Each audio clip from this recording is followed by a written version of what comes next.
नमस्कार दोस्तों, मैं हूं डॉक्टर साहू और आप देख रहे हैं मेरा यूट्यूब चैनल कल्याणम आयुर्वेदा। आज हम एक ऐसे चमत्कारिक औषधीय पेड़ के बारे में बात करेंगे जिसका बहुतायत में उपयोग हो रहा है, बहुत ज़्यादा इसका यूज किया जा रहा है। इसकी साबुन बनाई जा रही हैं, इसकी शैम्पू बनाई जा रही है। इसके अलावा यदि जैसे आपके घाव ना भर रहे हों तो भी उसमें उपयोग कर सकते हैं। आपको शुगर हो तो भी उसमें उपयोग कर सकते हैं। यदि आपको खुजली चल रही है तो भी उसमें उपयोग कर सकते हैं। यदि आपका खाना ना पच रहा हो, इंडाइजेशन होता रहता हो और आपको बुखार आता रहता हो तो इसमें भी इस पेड़ का उपयोग करते हैं। इस पेड़ की पत्तियां, इस पेड़ की छाल का बहुतायत में उपयोग किया जा रहा है। बात कर रहे हैं नीम की, या इसी को नीम भी कहते हैं। अंग्रेजी में इसको मार्गोसा ट्री भी कहते हैं। संस्कृत में इसको निम्ब कहते हैं, जिसका अर्थ होता है जो स्वास्थ्य को बढ़ाए। निम्ब को पिचुमर्द भी कहते हैं, जिसका अर्थ होता है कुष्ठ को नष्ट करने वाला। इसको अरिष्ट भी कहते हैं क्योंकि इससे शरीर को कोई हानि नहीं पहुंचती है। अब हम बात करते हैं नीम का उपयोग हम किस किस तरह से कर सकते हैं, किस किस बीमारी में कर सकते हैं। नींब का रस तिक्त अर्थात कड़वा और कसाय होता है, जिसके कारण से यह पचने में हल्का होता है। याद रखना, आयुर्वेद में तिक्त को कड़वा कहा गया है। निम्ब तिक्त अर्थात कड़वा होने के कारण यह कफ और पित्त का शमन करता है। अर्थात जैसे कि आपको बार बार सर्दी खांसी होती रहती हो तो आप उसमें भी इसका उपयोग कर सकते हैं। यदि आपके शरीर में कहीं भी कीड़े हो रहे हों, जैसे कि पेट के कीड़े हो रहे हों या फिर त्वचा पर खुजली चल रही हो, तो इसमें भी नीम की पत्तियों और उसकी त्वचा मतलब नीम की जो छाल रहती है उसका उपयोग किया जाता है।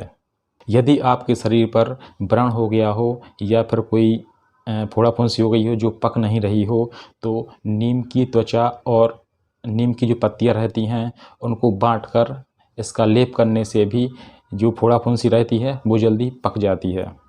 यदि आपको कहीं घाव है जो कि भर नहीं रहा है तो नीम की पत्तियों और उसकी छाल का क्वाथ बनाकर या उसको उबाल कर जो पानी निकलेगा उससे धोने से व्रण बहुत जल्दी भर जाता है।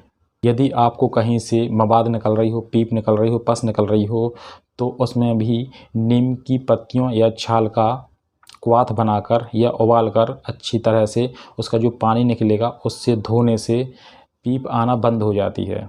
यदि आपको कहीं घाव है और वो भर नहीं रहे हों तो नीम के बीजों का तेल लगाने से घाव बहुत जल्दी भर जाता है। यदि आपके शरीर पर कुष्ठ है तो नीम के बीजों का जो तेल रहता है उसको लगाने से बहुत ही जल्दी आराम मिलता है। नीम तिक्त अर्थात कड़वा होने के कारण ब्लड को शुद्ध करता है, खून को शुद्ध करता है।